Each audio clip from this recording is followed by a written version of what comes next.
My name is perilous, and I'm an anchor with CNN, and this is my first time moderating a session here, though we've recorded many programs here for CNN called International Correspondents with the help of the Frontline Club. And the idea of that program is to interview people about the stories of the week or the stories of the day, but it's always very different doing it live as opposed to doing it on camera as a recording. And this is Hadani Ditmars, who is our guest this evening, who is, as you can see, has written Dancing in the No-Fly Zone. It's a woman's journey through Iraq, but not necessarily a woman's book. Is that how you would describe it? Well, it's a bit like, yeah, it's a bit tricky, that word. But I was reading something recently about the terrible atrocities that are being committed against women in Iraq, especially post-invasion by fundamentalists or Islamic militias. And the woman that was writing it said, these are not women's issues, they're human rights issues, and it's about violence that's being perpetrated by men. So I think it's all in the way you frame it. But certainly my book is about my experience from 1997, when I first started reporting from Iraq, until post-invasion, late fall 2003. So it's really a look at the changes that happened in Iraqi culture and society with that pre- and post-invasion perspective. And of course, it did make quite a difference if you'd been there before. The few of us that actually met again post-invasion, that had been through some of the dog years of the embargo and the Saddam era Iraq, found it quite interesting, for instance, that a lot of the journalists who literally came across on the back of a tank, across the Jordanian border and hadn't had that prior pre-invasion experience, often hired some of our old guides from the Ministry of Information, who were essentially mukhabarat, that we had to pay for the honor of being spied upon. They were now working for ABC News, and so there were a lot of kind of Alice in Wonderlandish things going back. Let's talk about the pre-invasion visit that you were there for, because while we all knew about sanctions and we knew about the lack of food for babies and the lack of medical care, it really is painted quite graphically in your book in a way that perhaps novels or features or longer form writings can do in a way that television perhaps can't, or even radio can't. Yeah, well, unfortunately, the impact of the sanctions, the 12 years of, I would use the word draconian sanctions, the effect they had was really to help wipe out the middle class, devalue the dinar by as much as 1,000%. They entrenched the regime's power to a certain degree because when you're reliant on the state-issued ration card to survive, you're less likely to sort of bite the hand that feeds you. And there's a lot of people who argue that, Saddam was very unpopular after the first Gulf War, but his popularity actually rose to a certain degree because of the sanctions and because of the siege mentality. And of course, the small percentage of Iraqis who were close to the regime or connected to powerful smugglers did benefit from the sanctions. But in terms of average Iraqis, it really destroyed, or helped destroy, you could say, what had been really the best public health and education system in the Arab world. So you could, really see the effects of sanctions in the hospitals, but also just anecdotally, talking to the women that I would talk to whenever I was able to escape my minder's clutches, which I found I could do if I went to the beauty parlor, because men hate hairdressers. Despite the Ba'athist lip service about equality, actually, there were mysteriously no women minders. Right. So I could just use that as an excuse and go and hang out with these women. And I would do things like go shopping at the market with them and find out what the price of eggs was, what the price of meat was, at what point in the month did their state-issued rations run out, how much furniture did they have to sell to pay for their child's operation, because, forget about public health anymore. And did you find that you perhaps learned more about the situation, life under sanctions, from those kind of excursions, going to the market, going to the hairdresser, than certainly through formal channels where you have the minders, but maybe talking just more generally to doctors, nurses? Well, one always had to read between the lines, especially if there were a minder with you, which was normally the case. But there were certain occasions where you could escape the minder's clutches, like going out for lunch or dinner with certain people or contacts. The theater was another venue for that. Because I guess, you know, the average education of a lot of the Ba'athist government, or I shouldn't say the Ba'athists, because there were some very educated Ba'athists, but the higher-ups in Saddam's regime, I don't know, they didn't seem to get a lot of the double meanings that you could engage in if you were a playwright. Yeah. So the theater was interesting. I guess it was similar to sort of Václav Havel era Czechoslovakia, when it was Czechoslovakia. It kind of pushed the envelope politically in a way that the state-run press couldn't. And you mentioned that in the book quite forcefully, yeah. And I wonder, was it because the regime or Saddam's regime chose not to see it, or literally didn't see it? It may have been a bit of both, because the dominant genre in Iraqi theater, which, by the way, boomed under sanctions, largely because the chemicals that you needed for film processing were one of many banned items under the dual-use clause that the UN enforced with the sanctions. Could be used for weapons. So as a result, all the cinemas closed down, except for a few ones that seem to have really old porn flicks.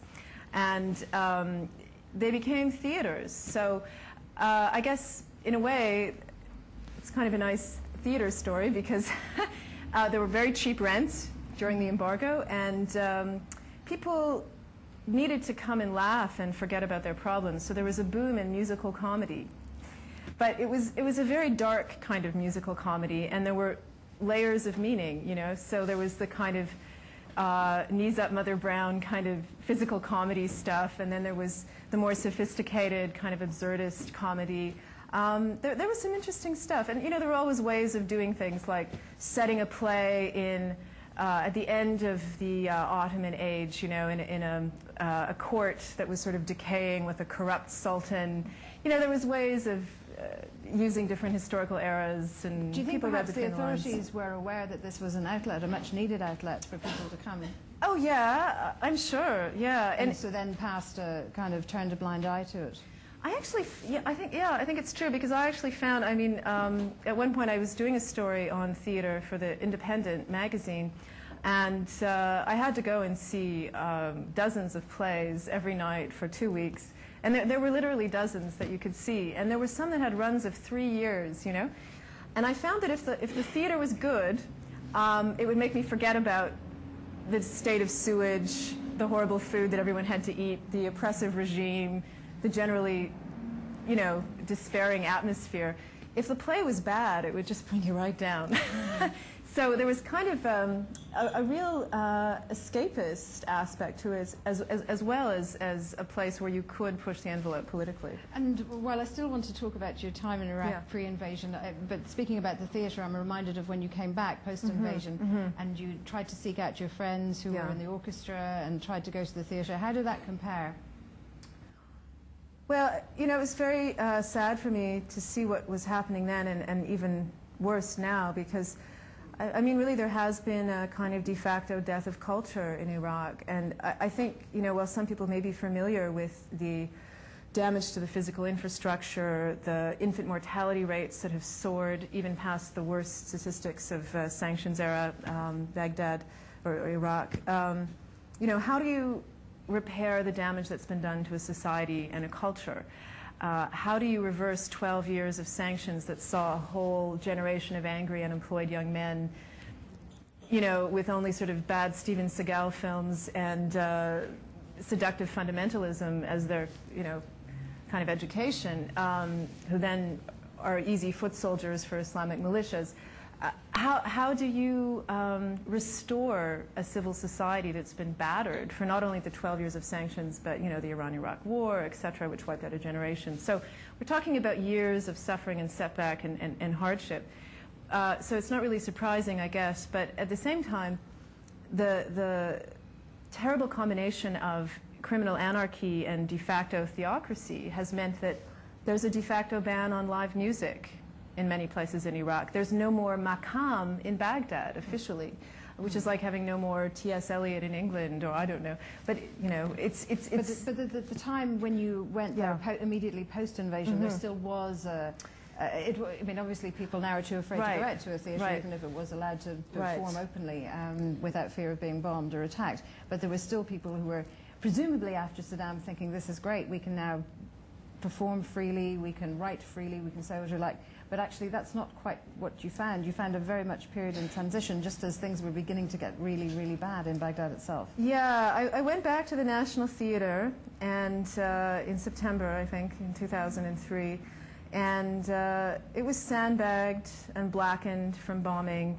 And there were new Minister of Culture appointed guards, armed guards, at the door. There were never armed guards at the National Theatre, ever, before. Ironically, I found out that a lot of the people that the Americans brought in to run the new Ministry of Culture were in fact former Iraqi communists who'd been part of the purge or had escaped the purge in the early 70s that was assisted by, well, the CIA basically gave Saddam Hussein, who was the head of intelligence at the time, the names of Iraqi communists, you know, for the purge. And the ones that had managed to escape that, a lot of them were playwrights, kind of like in the old Eastern Bloc, right? They had somehow come back to run the new Ministry of Culture, which was a bit odd. But anyway, so going back to the National Theatre, in the chapter on theatre, I talk about going there and seeing my old pal, Sadiq Ali Shaheen, who was like a kind of Iraqi Maurice Chevalier who wore this little cravat. And we spoke this improbable common language of broken German with a little bit of Arabic thrown in. And he was a lovely, charming guy, but you know, he was very much, I guess, in a sense, associated with the old regime. But I mean, he was sort of a B-movie actor, you know. And I met with Omran Tamimi, who was a very promising young playwright, about 30 years junior to Sadiq. And he now, you know, well, I'll tell you what happens to him afterwards. But anyway, Omran at the time said, you know, I said, why is nobody writing about what's going on? Well, you know, there was one play in rehearsal. It was The Cherry Orchard. And they just kept rehearsing and rehearsing. I don't think they ever performed. But there was nothing overtly talking about the situation of invasion or occupation or growing sectarianism or growing Islamic extremism. And I said, why? You know, and he said, well, you know, before we had one Saddam, we knew who to be afraid of. Now we have dozens, and we don't know who we might offend. So we're, you know, they were playing it safe. And what, if anything, do you know about the state of theatre now? I mean, one suspects it isn't a very prominent feature in daily life at all. Well, I've actually been researching this whole death of culture issue for a Canadian periodical, and I had to try and find a lot of these people that I hadn't had contact with in a couple of years. Well, some of them I'd been in touch with by email, but it seems that the last people standing in terms of arts and culture in Iraq were the visual artists, because they could, in theory, you know, paint in their basement studio. They just couldn't exhibit anywhere in Iraq. They would have to exhibit in Jordan. Some TV screenwriters were still around. I was in touch with them by email.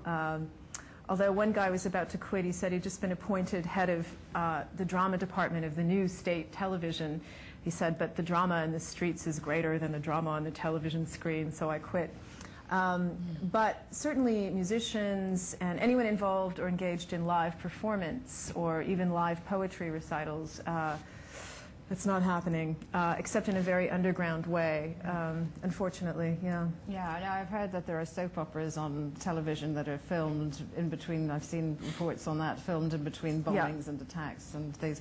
But obviously, I mean, people have very many more pressing concerns, immediate concerns at the moment. And also they're being threatened openly by Islamic militias. I mean, I interviewed one poet who's living in exile here who tried to read a poem which was fairly, I don't know, it didn't really seem that damning of anybody in particular, but during his reading in Basra 2 years ago now already, a militiaman, you know, from a local Islamic militia came in and threatened to cut out his tongue, so he left. To go back to that first time when the theatre was flourishing under Saddam, you were expelled, and you didn't know why for a time. Now that wasn't an uncommon thing to happen to journalists, but yeah. How did you discover that you were about to be ceremoniously asked to leave the country? Well, I guess it was sort of a polite expulsion. Well, not really, I'm not sure. You know, one was never quite sure under that old system of minders, because we actually used to blame CNN.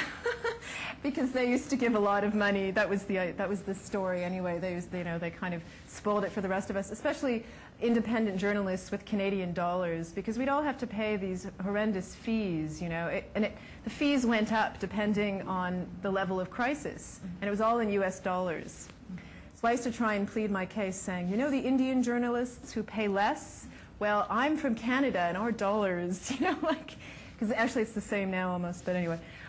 So there was the theory that if you didn't pay enough bakshish to your minder, then you wouldn't get the visa extension or whatever. I don't know. I'm trying to remember back to that time. It was the end of 1997, and I think I had wanted to stay for Christmas to do a story on Iraqi Christians, and I did manage to stay for Christmas Eve, just barely, but then I had to leave the very next day.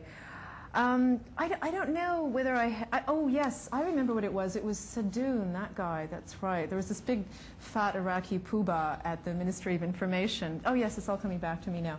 And I had written an article, I was there for the New York Times in '97, and I had written, in fact, what I understand to be the first comprehensive feature about the humanitarian devastation that was being caused by sanctions. And in those days, Baghdad wasn't so internet friendly. So the only reason that the Iraqi Ministry of Information even knew about the article was that some well-meaning American peaceniks had brought it in, as they thought an example of, look, the American press is starting to care about the suffering of the Iraqi civilians. So I was very unceremoniously called into the office of this portly fellow, Saddam, who actually, I think, post-invasion, was he working for CNN? I don't know, he was working for one of the big networks. I'm not sure, as a translator, like a lot of those guys were. And he was smoking a cigar, and he kind of was puffing away, and he said, what is this article, And I said, well, story on sanctions.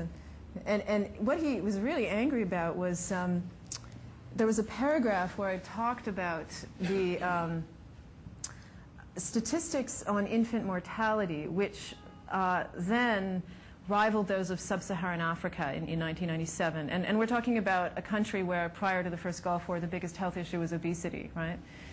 So it was pretty dramatic.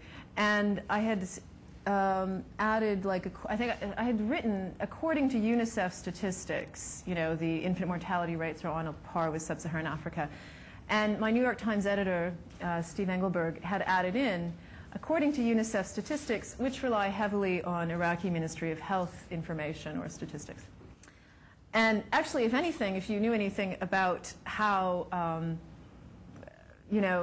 falling apart at the seams the state infrastructure was in terms of the Department of Health or the Ministry of Health, those would have been underestimates, because the capacity and the resources to record every single death of a child under 5 were, the personnel wasn't there, the whole health system was in a state of collapse, right? So if anything, it would have been an underestimate. But somehow this really, really rankled this fellow, And I actually, at that point, I think I'd had like 3 weeks of not sleeping very much and eating terrible food and being in this state of constant tension. And so I was kind of willing to sort of debate it with this guy, but then he sort of insulted me in a very paternalistic way, and I just let him have it, like all my kind of stored up venom at not just the poobahs at the Ministry of Information, but all the sort of machismo of the foreign press corps that I'd been dealing with and all that, and I just called him a so-and-so because I said, what are you talking about? He was sort of accusing me of being linked to some Western propagandist thing, and I said, you used to edit Al Thawra, which was the state paper. Because the fear was that while it was okay to write about the sanctions and the effect it was having, they didn't want you showing anything that might take away from the nobility or the I think that was the other thing, was that even though in the West, anti-sanctions advocates were saying, look at these terrible numbers of infant mortality statistics, and the sanctions are making people suffer. The regime, in their kind of logic, saw it as a way of making the regime look bad as well. So you were really damned if you do, damned if you... And you really were damned if you did or damned if you didn't, because you were writing pieces for the New York Times that were making you seem pro-Iraqi and anti-American because of the sanctions, and yet you were getting in trouble and finally expelled from the country for writing a piece that was deemed to be... it's a great job. But it was counterintuitive, really, I think, to call anyone an evil Saddamist if they were exposing the terrible humanitarian suffering that was partly caused by the sanctions and also partly by the regime. Because, as I said before, I mean, the sanctions really entrenched the regime's power. So. Yeah. I mean, you wrote about your fear about Iraq becoming another Afghanistan. This was, this was obviously a few years ago. Yeah. What do you think of it now? Well, another Afghanistan, at that time, that would be just kind of invaded and then abandoned and forgotten. And where, I think, as I wrote in the beginning there, people would watch the carnage unfold and say, you know, those terrible, barbaric Iraqis. But at the time where we were looking at a possible early U.S. troop withdrawal, early in inverted commas, and a distinct sense that in the run-up to the next presidency that there is going to be a troop withdrawal. I mean, when I read that line, that's what I thought. I wondered what's, you know, if the American troops pull out and everybody else along with it who supported the American military, is there a danger of it becoming what at the time would have been like an Afghanistan? Is there a danger of Iraq with becoming a U.S. like Afghanistan maybe 10 years ago, or, you know, not fully supported, maybe not given what it needs to keep it functioning? Because if that's the all-out fear. People say it's civil war already. Yeah, I mean, it's just a bad situation all round. I don't know, personally, if I don't know if I can really say if I think it's a good idea to not withdraw. On the other hand, I'm pessimistic about what might happen with withdrawal, but I'm really pessimistic about what's going to happen if there isn't withdrawal. So I think in an ideal world, which I don't think is going to happen in terms of realpolitik, you know, I mean, I think we just have to look at the fact that security for Iraqi civilians was never a priority, you know, from day one, and in direct contravention of the Geneva Convention of, you know, the responsibility of the occupying power to take care of the security needs of the people it's occupying. I think that in the West we heard these dramatic stories of kidnappings and abductions and terrible criminal acts when they were perpetrated against Westerners and contractors. But in fact, they'd been happening to average Iraqis since day one of the invasion, because there was a complete breakdown in law and order. And I remember doing a stand-up in Firdaus Square, which I talk about in the book, with an Iraqi cameraman. And you know, we were, I don't know, 80 meters away from an American tank that was sort of pointed right at us. And it was about 4 in the afternoon, broad daylight, and a very scary looking, scary in a criminal way, Iraqi guy came and started shouting at us in Arabic. And my Iraqi cameraman just went, I gotta go right now. And I didn't question that, but I did say, well, what about that tank over there? And he looked at me and he said, do you think they intervene in on Iraqi crime? So I kind of went, oh yeah, I guess maybe I'm being perceived as Iraqi, and, you know, just the whole visual assumption. But it all happened very quickly. We just had to jump into a car and leave immediately. But that really brought it home for me in the beginning anyway, that, you know, there really was no protection for civilians. So in an ideal world, I guess, if there was some way to bring a UN protection force in, but, you know, there isn't, because that would require the US and the UK to really eat political crow and say we were wrong in the first place, and, you know, and also I don't think it's really safe enough by the UN's own standards. So, you know, to bring their personnel in. Yeah, I'm not optimistic. You mentioned there about Iraqi on Iraqi crime, you know, the guy coming up to you and you were filming with an Iraqi cameraman, but... Oh yes, and he had a story too. I mean, he was saying, what he was saying in Arabic was, you journalists, come and film my house. The Americans bomb my house, come and film my house. But it was very menacing, so anyway. Oh, meaning what? I don't know, my cameraman said it was some ploy to you know, get us to go somewhere, and I mean, he looked really... Oh, that's right, that's right. Yeah. And I don't want to sort of jump too far, but sure. Remind me if I forget to come back to that story at the end, because I know that you often went out in a hijab to places because it was getting, again, this was just a few months after the invasion, so things were really not going well. They were beginning to go into a very bad downward spiral. But you talked about being considered Iraqi and a woman, and then whether or not that had any advantage for you as a journalist. Right. Well, it was different at different times, because under the old regime, it was not an advantage to look like a local girl or to look like someone's wife or sister or girlfriend or whatever, you know, at the Ministry of Information, because what it meant was that I didn't personally benefit from the colonial deference that was given to people that looked more foreign. This is, I think, if I've just found the chapter here. Right. I was learning that with the possible exception of passing in certain situations, looking like a local was a lose-lose situation in Iraq. Both sides suspected you. Westerners thought you lacked objectivity, although if your name was Friedman and you wrote about the Middle East, you were safer from accusations of bias. While Iraqis, despite the lip service they paid to pan-Arabism, were often more suspicious of those they perceived as fellow Middle Easterners and possible double agents than they were of Westerners. Yeah, it's true. Under the old regime, there was this kind of paranoia that if you looked Arab, then you might be from a neighboring state that was spying on you, or one of the unmentionable kind of states in the region as well, which everyone referred to as Dixie. Yeah, and then there was the whole control factor about, you know, I was one minder that I talk about in the book, and I actually go and visit him again post-invasion. He's not heavy, he's my minder, that chapter.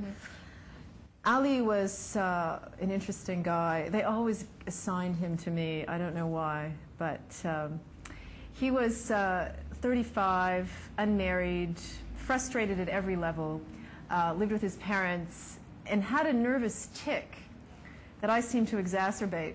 And, you know, the more I did stuff that he didn't approve of or that he was worried that he would get in trouble for, the greater his tic would become.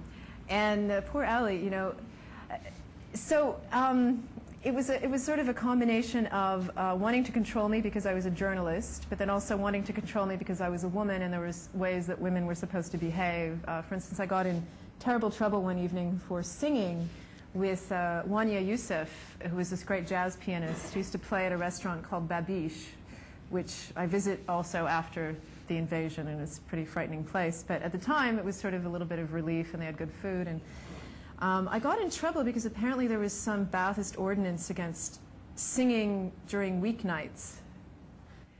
But then when I go to the restaurant post-invasion, I have this little prise de conscience where I realized that the owner is nervously looking outside, not for cops, but for robbers, you know. So it was this complete turnaround. But yeah, so Ali, post-invasion, when I visit him, was, I think, working as a translator for the BBC and for another American network ABC, as well.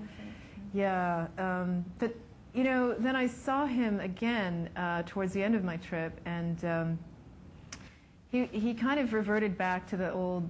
He had this secret policeman eyes, and he was asking me a lot of questions, like, are you still staying at that same hotel? And who are you working with, and what are you doing? And so I just lied and said I was staying somewhere else. But not that he had any authority at all to ask you, but there was something. I don't know who he was working for. Yeah. Even now, post-invasion. Oh, yeah. Yeah. Beyond the BBC and ABC. Yeah, beyond that, yeah. Really? Who knows? I don't know. There was just so many layers of paranoia and suspicion that were, you know, new layers of paranoia and suspicion. Whereas before you always knew there was the minders, you knew the hotels often had cameras in the rooms where you stayed. But this was a much more... Well, you kind of knew who was spying on you because you, in fact, were working with them directly. And, you know, there was heavy breathing on the phone. And the fear in the new Iraq was a different fear because you didn't know who was watching you or what their motivations were, who they were working for. And you also say, I mean, Ray talked about you just now being considered local, or often perceived as a local, but you said your baggage as a foreigner, or sorry, your baggage as a woman, perceived baggage as a woman, was outweighed by your status as a foreigner. Oh, that was in the scene where I talk about, yeah, driving to the border, because I used to, pre-invasion, I used to take that long trip, which a lot of journalists would be familiar with, the road trip from Amman to Baghdad, through this kind of lunar-like terrain, you know. And it used to be safe enough just that we'd do it at night, and, you know, it's completely changed now. I flew in when I went in August of 2003, but yeah, there was this little restaurant on the border, just on the Jordanian side of the border. And I noticed actually that that restaurant was kind of an interesting gauge as well, because the buildup of fundamentalism was happening you know, towards the end of the regime, towards, you know, approaching 2003. So that little restaurant where we would stop for roast chicken, even before the invasion, there was signs of like separate seating areas for men and women and that kind of thing. But on that trip I'm describing, I think it was maybe 2001 or 2001, I think, it was still kind of okay for me to sit with the drivers because who were watching the football game, who had wives at home, because the baggage of my gender, you know, was mitigated by my status as a foreigner and the fact that I was paying for the dinner. So.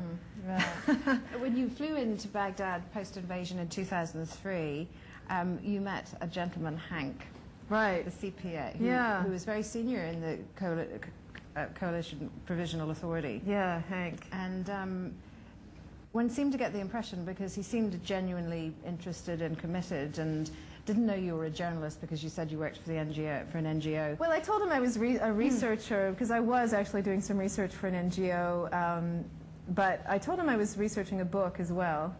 But the thing is that when I met him, he invited you after you met on the plane. Yes, yes. Well, the reason that I didn't immediately tell him I was a journalist was because at the time, this was August 2003, the military flight that was then the only real flight, unless you had a private plane, that would take you from the military airport in Amman to Baghdad. It was only open to, you know, people in the US or UK military or contractors. I think also what was left of the UN and some NGOs had special status, they could go on these flights. So this fellow arranged the flight for me, who I just refer to by one initial in the book, L. And L was quite a character. One of his citizenships is Canadian, and the other one is a mystery. And he had 40% of the lifting contracts under the Oil for Food program, which was the humanitarian program that the UN ran under the sanctions regime. And then he was vetted by the Americans after the invasion, and I guess they decided that after all he was just a businessman. So he went from being pretty tight with the regime and having all these oil lifting contracts to bringing in Gurkhas to guard the airport, and he was now in the security game. So hence his contractor status. And he got me on this flight by listing me as an employee of this firm that he had an association with, which was known as Custer Battles. They were a security firm, and I had visions of a wounded knee, you know, but they were later charged with huge fraud by the State Department, in fact. At the time, no one knew about that, or at least I didn't, and I had to sort of pass myself off as this Custer Battles employee, and it was 5 a.m. at the military airport in Amman, and I was the only woman and the only person who wasn't in uniform. So I tried to look inconspicuous, but it was difficult. And this guy with a Virginia accent comes up to me in khakis and says, "Where are you from?" You know, and I said, "I'm from Canada." "Where are you from?" "Oh, I'm from D.C., but, you know, some people call me the mayor of Baghdad." And he turned out to be the head of the CPA in Baghdad. I was like, "Oh, that's interesting." And he asked me a lot of questions, and I was told at the time that I couldn't say the word journalist because it would get me evicted from the flight. So I just said, "Well, I'm doing some research." "Research on what?" "Well, I'm researching a book, and I'm doing some research for an NGO." So that was sort of how it started. But then I ended up sitting next to him on the plane, and I asked him some questions. And he'd only been on the job for about 2 weeks, so he was still kind of peppy. And he'd had a lot of experience in America Latina, you know. He'd been in Nicaragua, he'd been in El Salvador, he'd been in Bolivia. He spoke fluent Spanish. He'd worked for the State Department for years, and U.S. aid. Spoke no Arabic, seemed to know nothing about the region. So I took on a sort of slight missionary status, telling him all about women and children and different issues. And I said, you know, well, you were aware that Iraqi women did have a fairly high status, and half the civil service was women, and there was subsidized daycare, and blah, blah, blah, blah. He was not aware. "Do you have any programs in place to help women in this transition, you know?" "No, but we're working on them." End of flight, he invited me to come by the palace in a week and talk to us. So I did. And how did you find him? Because he seemed to be, I think you described him as, you know, with a missionary zeal, but essentially clueless and unaware of what was going on the reality on the ground. Yeah, when I went to see them at the old El Rashid, that was very sad, because Adil, the main waiter at the cafe there, had been demoted to room service, you know. None of the old people were there from those pre-invasion days. And I don't know, there was something kind of awful about seeing all these Marines sitting there, but on the other hand, anyway, we had this chicken tikka dinner, Hank and his Australian compadre and I. And yeah, I was quite shocked at how little they knew about what was going on the outside. And that particular day, I'm sure a lot of people that have been in Baghdad as journalists are familiar with the terrible traffic that happened, especially post-invasion. It was very hard to get anywhere because of, you know, security issues and roadblocks and checks. So I hadn't had time to go home and change to the hotel I was staying at. And I'd come from the Baghdad Pediatric Hospital, which used to be known as the Saddam Children's Hospital. And it was a place that I'd visited a number of times in Saddam-era Iraq. And it was a place where poor people brought their children to die. You know, it was very sad. It was a place where people that were totally reliant on what was left of the state healthcare system, who had no hard currency to pay for medicine, would take their kids. And I remember interviewing people, and at the time there were no antibiotics. This is pre-invasion. There was no morphine, which is pretty awful at a children's hospital. But no cancer drugs, excuse me, for the pediatric cancers that were multiplying. Some people say because of the depleted uranium. Really nothing. But after the invasion, it was worse. I had to sneak in there that day, the day before I went to see Hank, because the Americans at the time were not allowing journalists to go in there except with very special permission. I had to go in through a guard who was sympathetic, and I interviewed the doctor in charge, and he said, this is the worst it's ever been. Not only was there no antibiotics or morphine, there were no cleaning supplies. There was essentially no operating budget somehow for the Ministry of Health. And at the same time, a lot of the NGOs that had been helping them had to sort of re-qualify under the new regime, and so they weren't really getting any funds. And there was intermittent electricity. It was just a horrible state of affairs. So I was able to actually interview some of the parents of these children. And I just come from this horrific place, and I went straight from there to the Al Rashid Hotel to meet Hank and his Australian counterpart. And unfortunately, I didn't have time to change, and I was down to my last baggy yet cool yet Muslim-looking enough outfit, which was a pair of black baggy yoga pants, some high-top running shoes, and a massive oversized Che Guevara t-shirt, which hid my... To meet Hank, yes. head of the CPA. Yeah, and a little black cap. So, and it was very hot, and it was pretty sweaty, and I had to get through this maze of security. And I approached this one kind of inner sanctum-looking security place, and I thought, oh shit, you know, how am I going to get past here? And I looked at the guards, and I realized they were probably Honduran, because there was a lot of Hondurans there for some reason. And I realized that they were looking at this Che Guevara t-shirt. So I just said, hola, compañero. And he said, pasa, por favor. I was like, you know, I hope you don't have to die to get your green card, because that was what they were doing. And I did walk through then the final layer of security, just at the entrance before what had formerly been the George Bush's criminal mosaic that you had to step over. And there was actually a Jamaican-American Marine there. And all I remember was he looked at me and he said, you got a lot of guts to wear that t-shirt in here, man. And I was just like, look, it was my last baggy white t-shirt, but you know, anyway.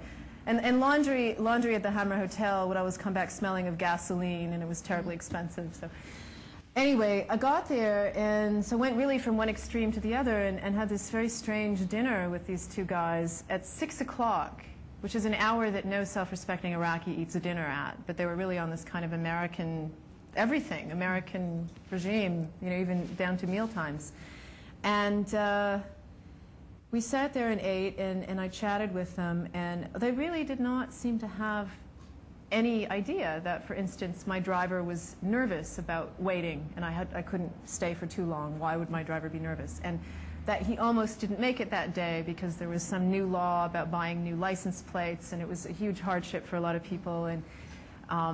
And forget about the Baghdad Pediatric Hospital. I mean, they really didn't get out much out of their, and you know, in the end, it was a security issue, but in those days, I think it was really just a kind of impenetrable cultural blind spot, isolation, arrogance. I'm not sure. It was hard to tell sometimes whether it was ignorance or arrogance or kind of a fatal combination of both. But they really didn't seem to know what was going on outside the green zone. And you spoke to him about a project that you had in mind, a particular project in which they seemed genuinely interested? Yeah, well, what happened was part of the research I was doing for this NGO, which is a very small grassroots Canadian NGO run by a bunch of hippies in the interior, old hippies in the interior of British Columbia, which is the province that I am from, you know, where Vancouver is.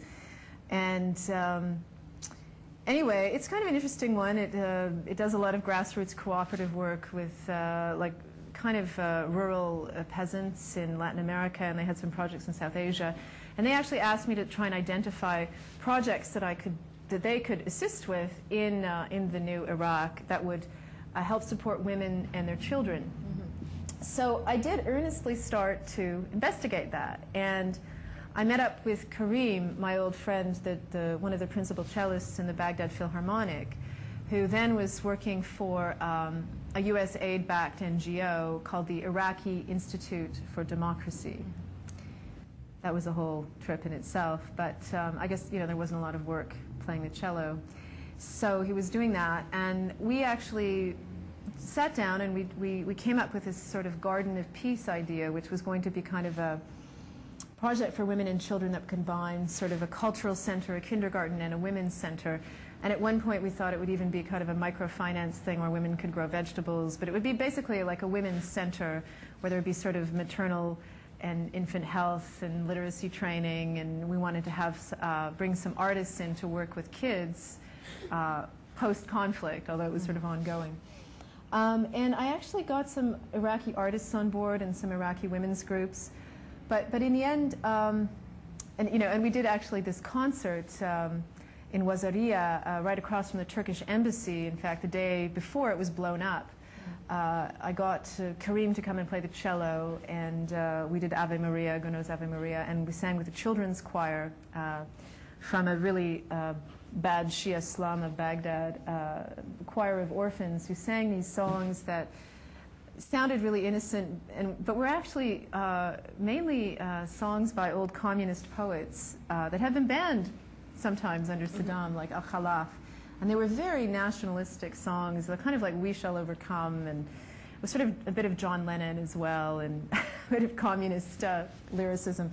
But anyway, so I did take it quite far, but in the end, you know, especially when the art gallery that we performed in was getting death threats and the Turkish embassy across the street was blown up, I started to realize that it was going to be very difficult to initiate any kind of aid project, as well-meaning as it might be, because half the budget would go for security, and any kind of association with any kind of funder, and the main funder at that time for projects was USAID, would endanger the people it was trying to help. And just to go back to Hank of the CPA, because he genuinely seemed well committed, if somewhat you right misguided.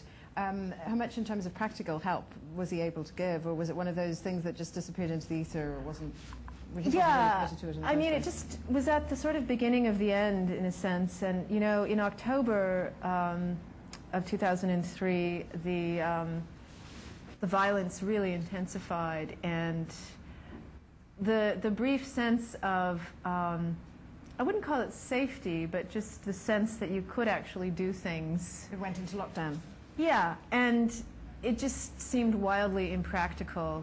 It just became sort of self-evident. And I don't know, I mean, I'm still in touch with some Red Cross or Red Crescent people that managed to do some things, but it's very, very tricky.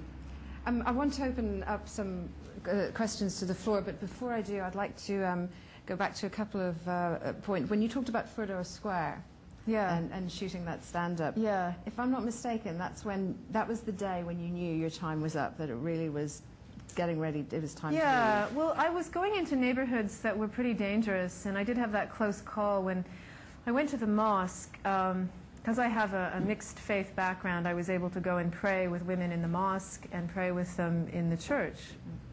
And that was quite an experience. And I went to Friday prayers at the mosque. At the Al-Gailani Mosque, where you have the Sufi saint Al-Gailani. It's a beautiful, historically important mosque.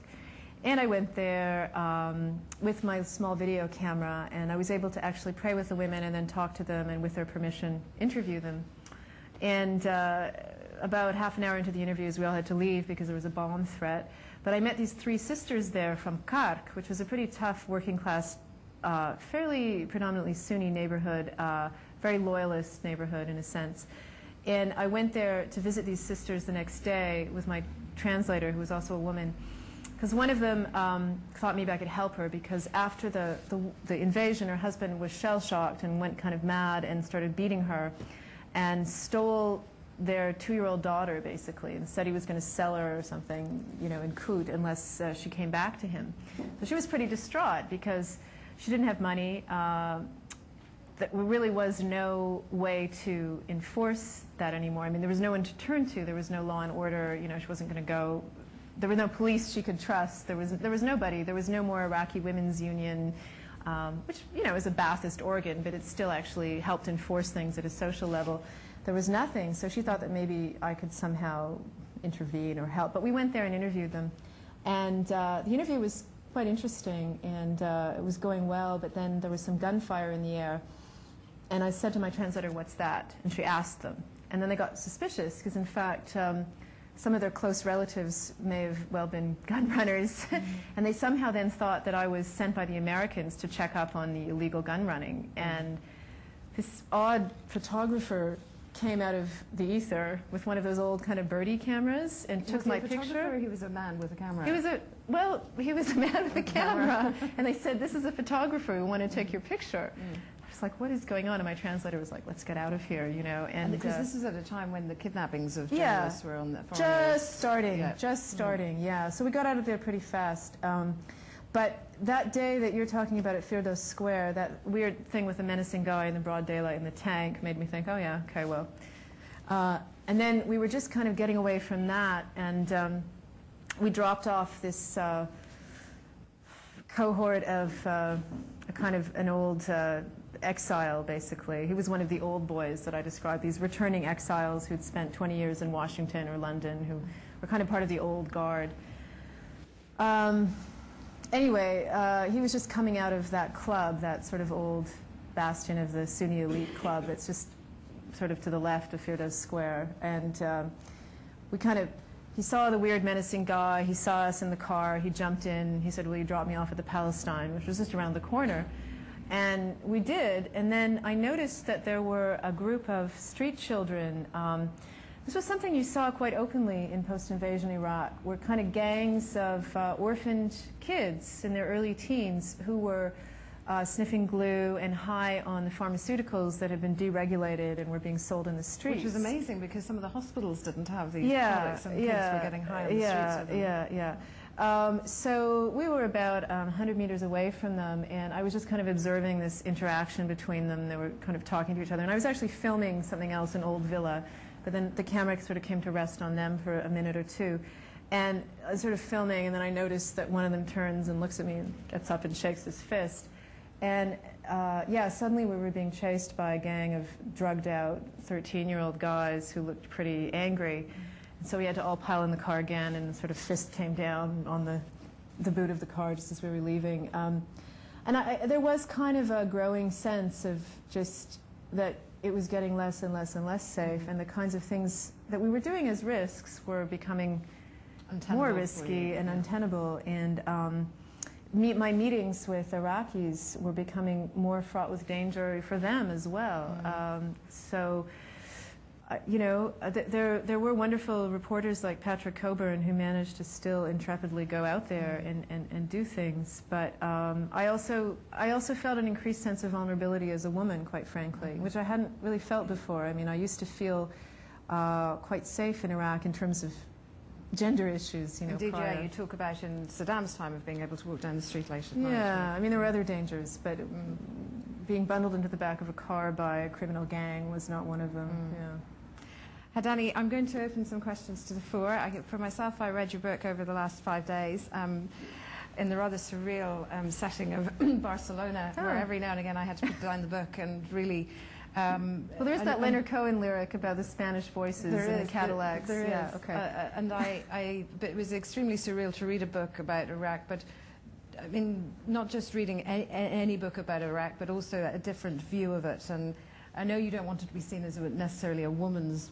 journalist book, but essentially it's through the eyes of a woman. And I think you've had access to areas and people and managed to sweet talk your way through certain situations that may have defied others. So thank you very much indeed. And I'm going to open some questions to the floor, please.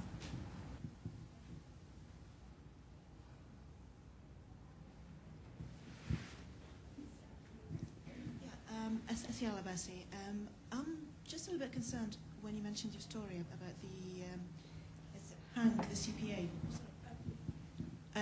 who called you in after sharing a flight with you to ask for your opinion about how to set up a program. Is that right? Without checking your credentials or your experiences. Is this how things were done? It was pretty ad hoc, yeah. No wonder things went so chaotic afterwards, isn't that right? Yeah, if they had to rely on someone like me, my God. Not so much you, but I mean, you weren't really sort of admitting to your true identity, were you? I mean, you. Well, I just didn't say. I mean, I wasn't really there reporting for anyone. I was there researching a book, and I was there doing some research for an NGO, and I told him that. So I mean, he must have known, you know. And I said I'd been there before. But I think he was quite interested in my pre-invasion experience and contacts, and because, as he said quite cynically, you know, there's always this kind of State Department Pentagon thing, right? So towards the end of the visit, his humor had become as black as Iraqi humor, and he said something like, he was making a quip about, so I was talking about an organization that was supposed to be helping Iraqi orphans, a CPA-backed one.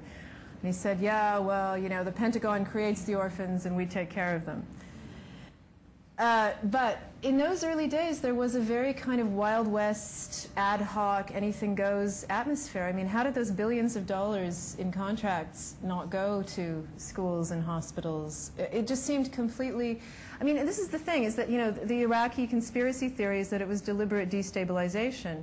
And you know, it's hard to know sometimes whether it was complete arrogance and ignorance or deliberate destabilization. But there were definitely, I mean, I was just shocked that none of the people that I met had any Arabic language skills or knowledge of the region. But then, you know, when I talk about Iraq with my friends from El Salvador in Canada, we have a lot of Salvadoran refugees, they know what I'm talking about. All you have to say is Negroponte, who actually talked about the El Salvador option, if you remember.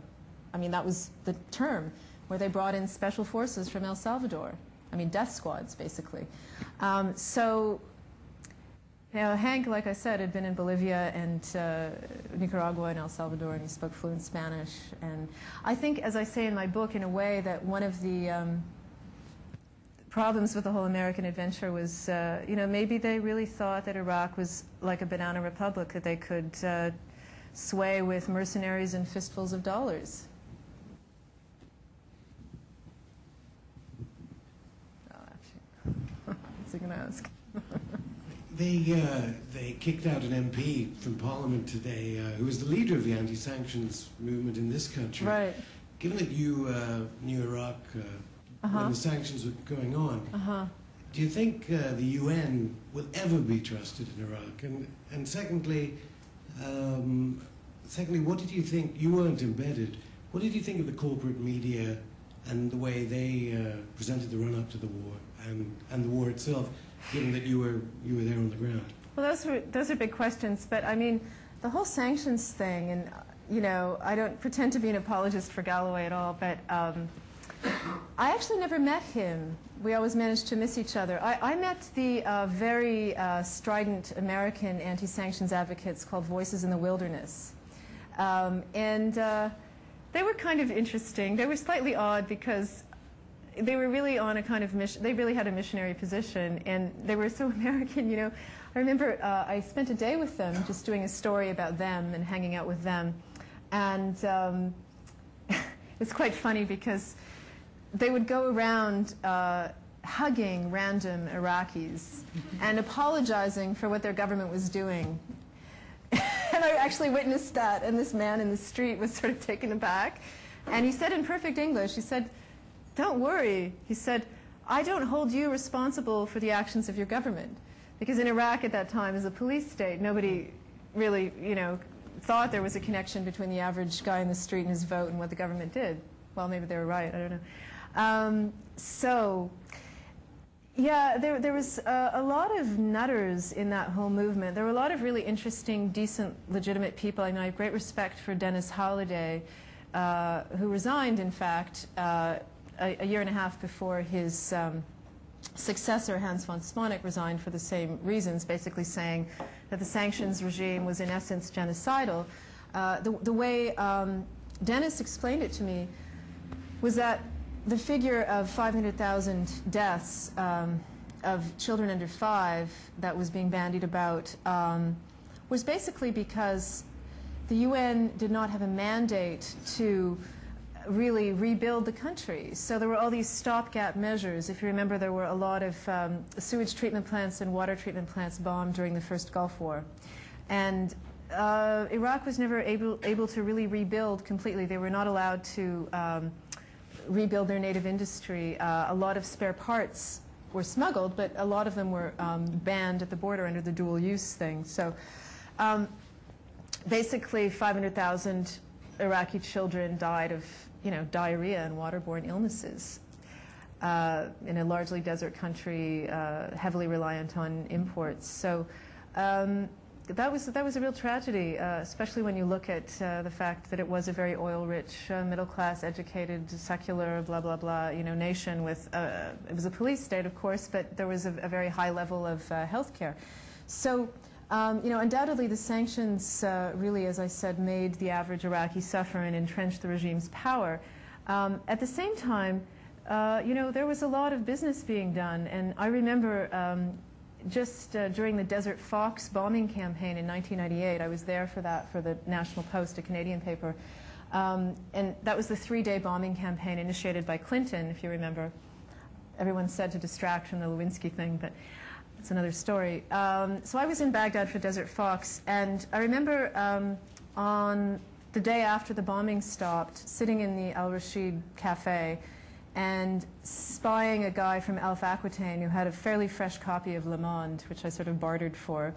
And he really wanted to talk to me. He was, he'd just been at the Petroleum Ministry, I think 48 hours before Desert Fox started, and he said it was full of executives from Mobil and Exxon. And as Dennis Halliday points out, the US and UK surveillance planes had access to, they knew what was going on. They saw the tankers moving. So Chevron, I think, remained the main importer of Iraqi oil under the sanctions regime. And sometimes it happened indirectly through silent partners. Sometimes it happened directly.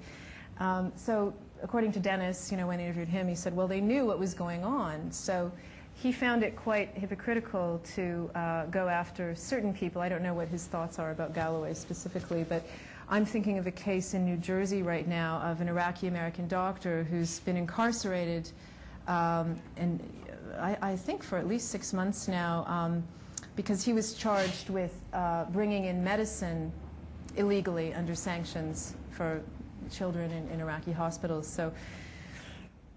So then the second question was, what did I think about the corporate media coverage of the invasion, or that sort of whole era? Yeah.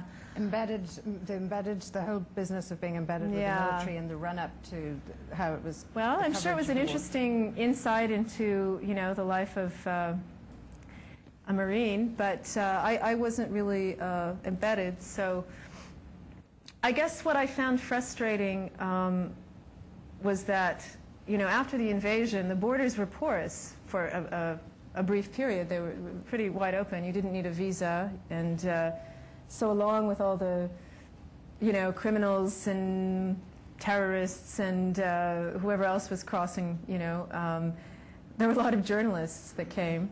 And a lot of them really didn't have any prior knowledge of Iraq. So their assumptions about Iraqi society were just really skewed. And they didn't, as I said, they ended up hiring a lot of the old mukhabarat, secret policemen, to be their guides and translators. And I found it really frustrating often that image of Iraq was often portrayed in the mainstream media, and there wasn't this knowledge of the Iraq, I guess, that I had come to know, where there was a very strong role for women. That it wasn't obviously perfect. There were a lot of issues for women under Saddam, but I mean, there was just, there was a secular society. There was theater. There was music. There was a whole different set of values at play, and so I think there were a lot of strange assumptions made by people that were just experiencing Iraq for the first time and had literally, come in on the back of a tank. Any other questions? Yeah, I think a lot of this was premeditated after the Second World War by annexing Kuwait. What does the average Iraqi on the street think about the fact of maybe Iraq and Kuwait rejoining? Huh. Well, that wasn't really a hot topic when I was there. Kuwaitis were pretty much despised by Iraqis under the sanctions regime because, oh, sorry, the fan. I guess that the fact that while large amounts of Iraqi oil revenue were being used to pay war reparations to Kuwait for the damage inflicted during the invasion, the Iraqi invasion of Kuwait, about 25 cents a day was allotted for every man, woman, and child in Iraq for all their medical and nutritional and housing and social needs. And I think there was a lot of resentment on the part of the average Iraqi prior to the American invasion, under the sanctions regime, that these large sums were going to people that they considered to be sort of the fat cats of the Gulf. Well, their children were malnourished. And of course, the monies from the oil revenue were paying for the whole oil for food program, which paid for the salaries of the UN workers, etc. So, but certainly there was not a lot of talk about unification with Kuwait, no. Yeah. The pan-Arabism actually is kind of an interesting theme because, technically it was a pan-Arabist place. It was a place where if you were a Palestinian or a Kuwait, well, I don't know, the Kuwaitis came, but if you were a young Jordanian and, you could come and be educated and live in Iraq. And actually, even though the education system was not doing so well under sanctions, the standards were still high enough and the education was free that, so there was still a lot of foreign students. I came in my first time into Iraq in '97 in a service taxi with some young Jordanian students who were studying at the medical college in Baghdad. So, yeah, but after the invasion, the whole kind of pan-Arabist thing just, it became a sort of sectarianism almost in the sense that everything else did. So a lot of Palestinians were evicted from the flats that they'd been given by the Iraqi government. There was a lot of suspicion about other Arab neighbors, and people that were non-Iraqi. So, yeah. Other questions? I'd just like to ask you something about the refugee situation, because I've been reading a bit about it recently. It seems that perhaps 4 million Iraqis are actually either displaced in Iraq or in neighbouring countries like Jordan and Syria, and that among the refugees there are also many people who actually need serious medical treatment. They're wounded people who just haven't been able to get medical care inside Iraq. And this just seems an absolutely terrible situation, which is hardly covered in the media here, certainly. Well, I have a whole chapter on public health in my book, which you might find interesting. And I talk about various visits to hospitals and interviews with patients and doctors from '97 and over the years to post-invasion Iraq. And like I said, in October 2003, the situation was dire at the main pediatric facility in Baghdad. You can imagine what it was like in the provinces. And it's gotten worse. And what has exacerbated this is the campaign of targeted assassinations, killings by death squads, militias, various people, against doctors, against people with PhDs, against, a lot of people say, anyone who's educated enough to to be against what's happening with the Iraqi government or with the occupying forces. There's various theories about who's behind this, but there is a terrible kind of assassination campaign against doctors. And I was just reading recently in another report that many women in Iraq are actually begging for cesarean sections when they go to hospital because they're too terrified to stay in the hospitals because of the violence that's happening within the hospitals, sectarian and other kinds of militia-related violence. And they're also too frightened to be on the road at night or to go, they just want to get it out and leave. And those are the women that can get to the hospitals that actually have functioning electricity, etc. So, I mean, there's a huge medical emergency. But the context, you might find interesting in terms of that chapter. Yeah. What did you say is operating in terms of humanitarian aid? You mentioned the Red Cross. And then just toward the end, you mentioned an NGO that was, what did you say? You said an NGO was trying to set something up, or you were.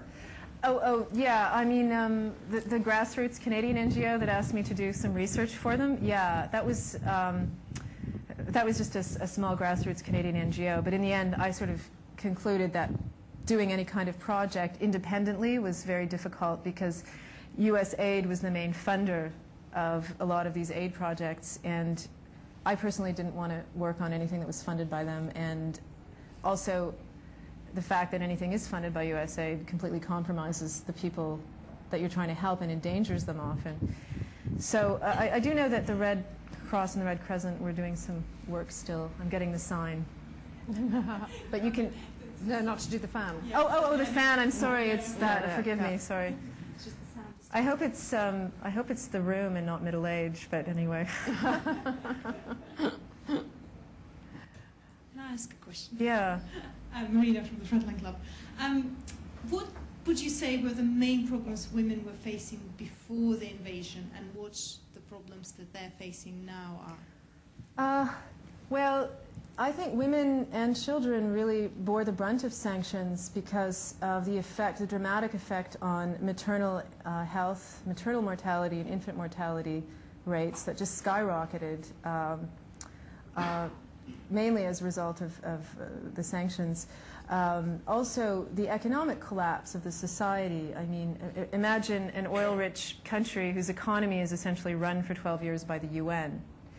The massive devaluation of the dinar that saw, remember, half of the civil service were women, right? So people's salaries went from $500 a month to $5 a month, So women were trying to keep their families together. They would sell their furniture. There was always this sort of litany of household possessions that people would have to sell to keep things going. And they'd be sort of down to their VCR or their refrigerator or nothing.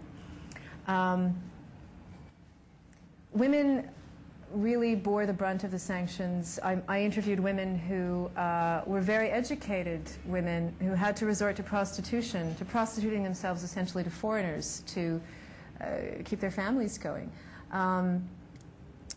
There was a gradual tilt towards fundamentalism that certainly wasn't a good thing for women necessarily, but was born largely out of the fact that people couldn't rely on the state anymore except for the basic rations, which helped some, but the mosques and the churches became food and medicine distribution centers, and people also kind of, I think naturally, when you're suffering and you have hardship, you sort of think like, well, what is the alternative, So Christians and Muslims became more religious, and people were really into parapsychology and Sufi tariqas, and just kind of anything that would help them get through the hardships imposed by the embargo.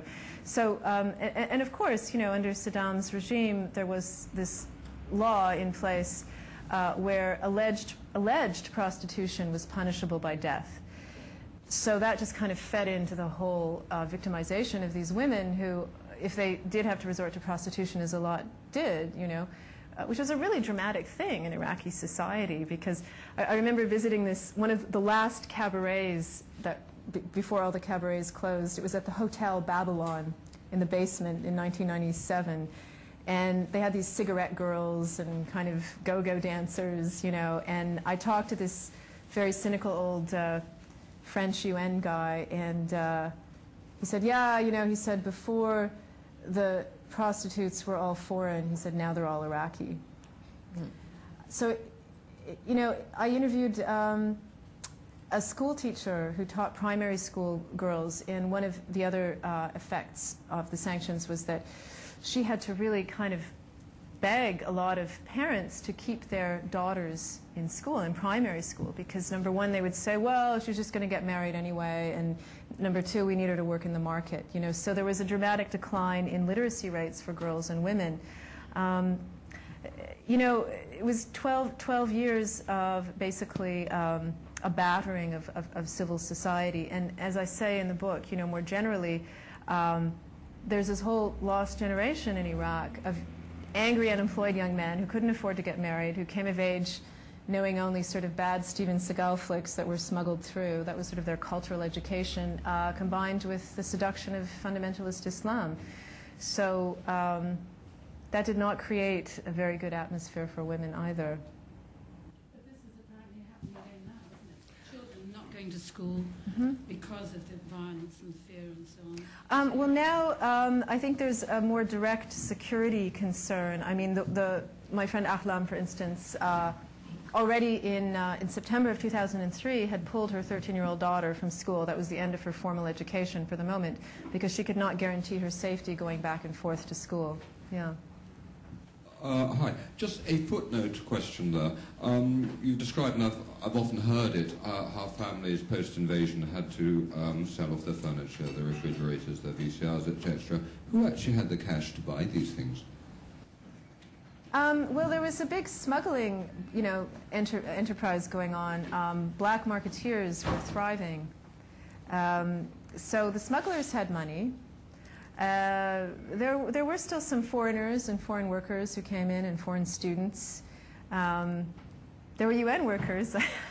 I don't know. I mean, you did actually notice that there were a lot of foreigners buying up the books that were being sold at the book market. There were some very tearful scenes I witnessed of, you know, because what was that old, what's that old Arabic proverb? Egyptians write, Lebanese publish, Iraqis read. Iraq was a very literate society. They were voracious readers, and the Baghdad book market was a very sad place to go to, because you would see old professors and, you know, people who had these cherished book collections.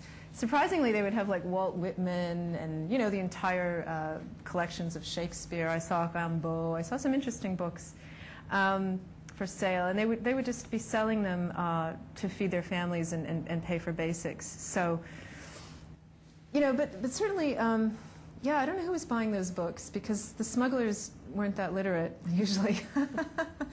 As to who was buying the old VCRs and fridges, I'm not sure. But there was a big market for, you know, sheet metal and that kind of thing, because there were little mini building booms going on as well at different times during the sanctions regime. So, but yeah, it really did wipe out the middle class. I was just going to ask about... Hi. Hi. I was just going to ask about various religions practice, because you mentioned the Christians a couple of times before the invasion, right? Yeah. And I'm just wondering if there are any Christians left, because all we hear now are Shias and Sunnis. Yeah, you also mentioned exactly. the Sufis. Sure. And I'm wondering, you know, Shia Sufis or Sunni Sufis, and are they still around? Well, this post-invasion Iraq that seems to be a very neatly divided map, you know, where all the Kurds are in the north, the Sunnis are in the middle, and the Shias are in the south, is quite a foreign-looking map to me and to a lot of people. Not to suggest that sectarianism did not exist prior to the invasion, but to suggest that the manner of the invasion and occupation exacerbated the sectarianism. And I can just tell you from a very on a sort of anecdotal social level, it was considered rude if you went to someone's home in Baghdad, in the big cities, or even in Basra, and asked them, unless it was really obvious, if there was a picture of Imam Ali on the wall, you know they were Shia. But if you were in kind of among educated people, you know, to ask, are you a Sunni or a Shia, it was just kind of rude almost, you know. And a lot of the Iraqis that I knew self-identified primarily as Iraqis, as opposed to Christians or Muslims or Sunnis or Shias or even Arabs and Kurds in some situations. Of course, you know, it was different wherever you went, but I almost got the sense, because I was in Lebanon right after the end of the 17-year civil war, and I was quite shocked by how deep the sectarian rifts were in Lebanon. And one of the things I found kind of compelling about Iraq under Saddam and sanctions, I think because unless you were part of that 1% of the population that was close to the regime, or you were a smuggler, you were all kind of in the same horrible situation together. So there was almost a sense of, you know, state of siege, let's pull together. And then that really fell apart post-invasion. And of course, you know, people just talk about Sunni and Shia, but Iraq is a multi-ethnic, multi-religious, multilingual country. You have Turkmens, and you have Sunnis and Shias, of course, and Christians, Muslims, but you have the Yazidis, and you have the Sabians, who I talk about in the book, who were worshippers of John the Baptist, or followers of John the Baptist, and they used to do these very dramatic baptisms in the river. So post-invasion Iraq is a dangerous place for everyone, but especially for religious minorities. The Yazidis are apparently being attacked now. The Christians that I interview in the book, I mean, I guess rather ironically, considering the born-again evangelical convictions of Bush, and certainly the rather on-his-sleeve Christianity of Blair, Iraq is a much less safe place for Christians now, and there's been a huge exodus of Christians. A lot of Christians were leaving under the sanctions regime because conditions were so difficult, and often they would have cousins in the West, you know. Although some Christians did quite well in Saddam-era Iraq because they sold alcohol, and they did well with that. Of course, then post-invasion, there was targeting of Christian sellers of alcohol, and then it became firebombing of churches. So the chapter Our Lady of the Flowers, where I talk about Christians in Iraq, you know, I go back to the Virgin Mary Church in Karada, and you know, 6 months after the invasion, people are very nervous about going to Mass at night. There's hardly any more evening Masses. The women are very much praying to Mary for intercession to bring peace and tranquility. And what's so interesting is that at the shrines, at the Marian shrines in the courtyard of the church, I saw Shia women praying as well, because of course the Shias venerate Mary. And they were all praying, you know, for the intercession of Our Lady to bring peace and tranquility to Iraq. And the Sufis, I have a whole chapter on the Sufi tariqa. I first met in 1997 when I went to interview the sheikh, and they invited me to stay for the zikr, and they did this amazing zikr where they actually went into trances and pierced their flesh with swords, and it was, wow, yeah, it was quite something. And I was just on the sidelines, and then they invited me for dinner, even though I'd sort of lost my appetite. And then the sheikh seemed to like me, and he said, you know, we really like you, and you've stayed for dinner, and you're our guest. You must now join our tariqa, please. And it was kind of an offer I couldn't refuse, you know, so it would have been kind of rude. So I said this little Quranic recitation, and they said it would help protect me in Iraq, because they belonged to this special order of the miraculous, where they would, you know, pray and say that when you believe in Allah, all things are possible, and you're protected from all calamities, and then they would pierce their flesh with swords. And so it was quite an evening, and I always wondered what happened to them, and I'd heard different things about them through the years, and then I went to find them again post-invasion. And I found them there, and the sheikh had fled to Suleymaniya, and his deputy sheikh was a lovely man, very kind of spiritual-looking man in white robes, and he told me in this very quiet Sufi way, he said, yes, I was in Abu Ghraib prison. I was imprisoned by the regime during the invasion. Why? Oh, because they said I was a foreign agent. Because they had a Kurdish connection, but they were kind of open to everybody. And there were Arabs there. There were Christians that used to come to this tariqa too, and a few foreigners. So they invited me to their post-invasion zikr, and there was no more piercing of the flesh. They were trying to be low-key. I actually filmed a lot of it and interviewed them. And they, you know, people were still going there because it was something to sort of help them through the difficult transition. And a lot of people who didn't have access to health care would go there and pray for miracles because their loved ones were dying of cancer. And they gave me these sacred dates that were supposed to heal you. And I gave one to Robert Fisk, but it didn't seem to work. And anyway, I did meet a woman who told me that she'd had cancer cured or something. But there was something very kind of touching about the Sufis. So they were kind of suspect on all sides, though, because they'd been imprisoned by the regime, but then, you know, they didn't stay very long after the zikr. They all left before dark because they were very worried about other people that might object to what they were doing, like the Islamic militias, the fundamentalists, and just the general criminals. I mean, would you ever consider going back to Iraq under the current circumstances? Well, if someone paid me a lot of money and had security, perhaps, but it's certainly not a place that I would think would be ideal for, you know, being an independent journalist. It's prohibitively expensive and very dangerous. But you know, there's a lot of people that are still going in. So, but it was never really a sort of happy-go-lucky place. I mean, you always had to go in with very formal written letters and assignments and upfront cash, and you know, so it was never an easy place to get in or out of. But